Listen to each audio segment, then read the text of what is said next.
Woba warigeze uraba ipapayi ukayibona nk'icamwa gisanzwe?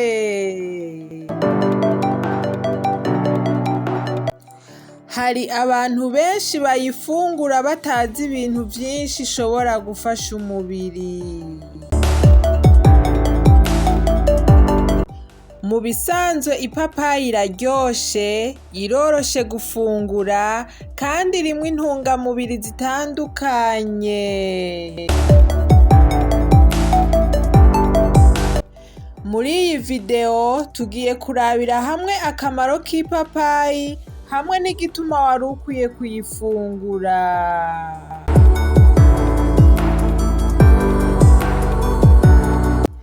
Nagira ndagusabe rero ugume ku murongo gushika ku mpera, kuko hari ikintu kimwe abantu benshi batitaho iyo bariko barafungura ipapayi. Ukaba wifuza gushigikira ibiganiro bica hano ku Mibereho TV, fyonda like, ufyonde no kuri subscribe, uraza kubona n'agakengeri kari hirya nako ugafyondeko, ako kazogufasha kubona notification kuri telefone yawe mu gihe cose tuzoba dusohoye video nshasha hano ku Mibereho TV. Mbega ipapayi niki? Ipapayi ni kimwe mu vyamwa bikundwa n'abantu benshi mu bihugu vya Afrika no hirya no hino kw'isi. Iyo yeze neza iba yoroshe, iryoshe, kandi ifise ibara ryiza ry'umuhondo.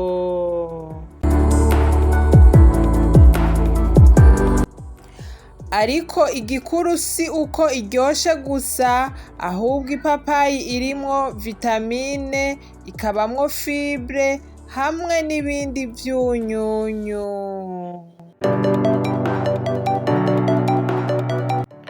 Reka rero turabire hamwe zimwe mu nyungu zayo. Ipapayi irimwo intungamubiri zitandukanye, harimwo vitamine C na vitamine A hamwe na fibre.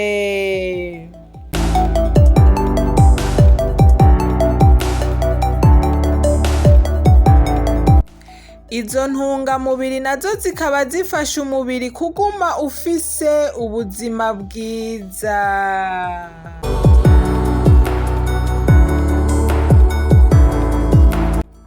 Nico gituma rero ipapayi ishobora kuba igice ciza c'imfungurwa zawe za misi yose.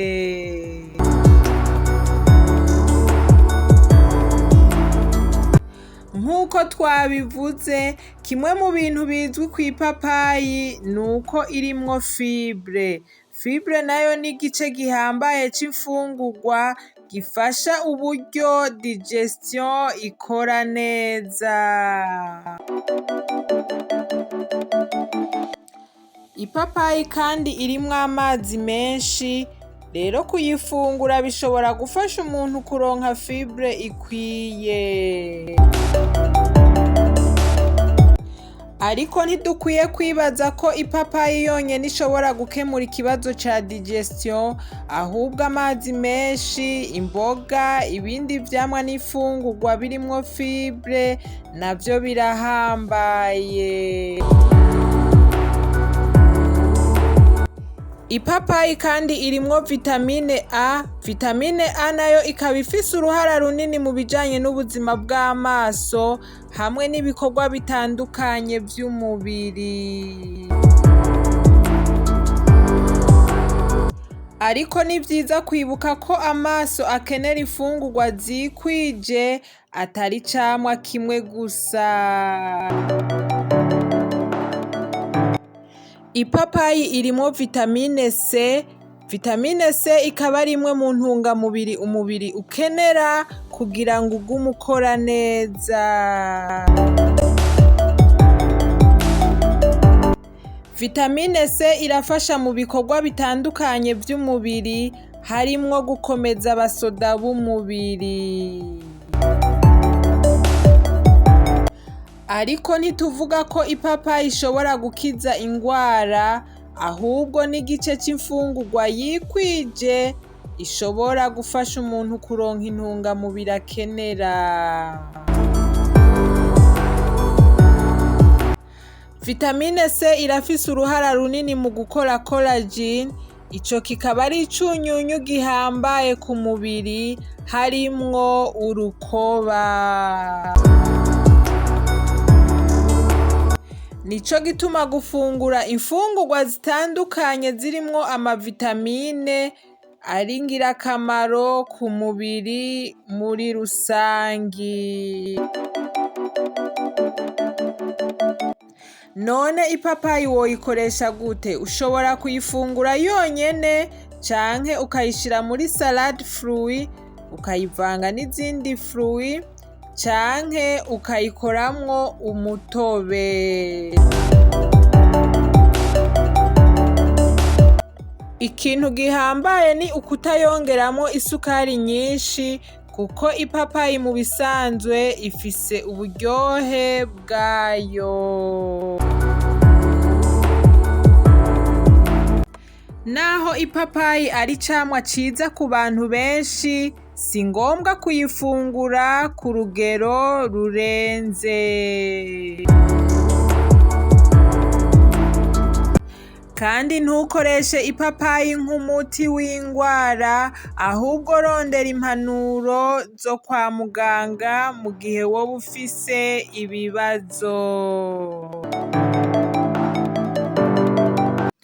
Igituma navuze nti ureke gusuzugura ipapayi, suko ari umuti w'ingwara, oya namba na gato, ahubwo nuko ari icamwa gishobora kuduha intungamubiri nziza, cane cane vitamine hamwe na fibre, iyo gifashwe nk'igice c'imfungurwa zikwije. None wewe ipapayi woba uyifungura kangahe mu ndwi? Andika inyishu ngaho muri commentaire.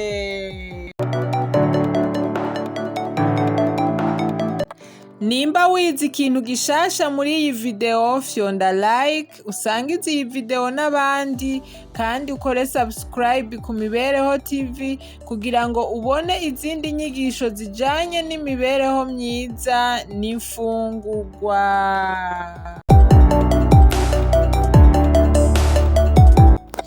Reka mfate kano kanya ndabashimire cane ku mwanya mwafashe muraba ino video. Imana ibahezagire cane, tuzosubira mu kindi kiganiro.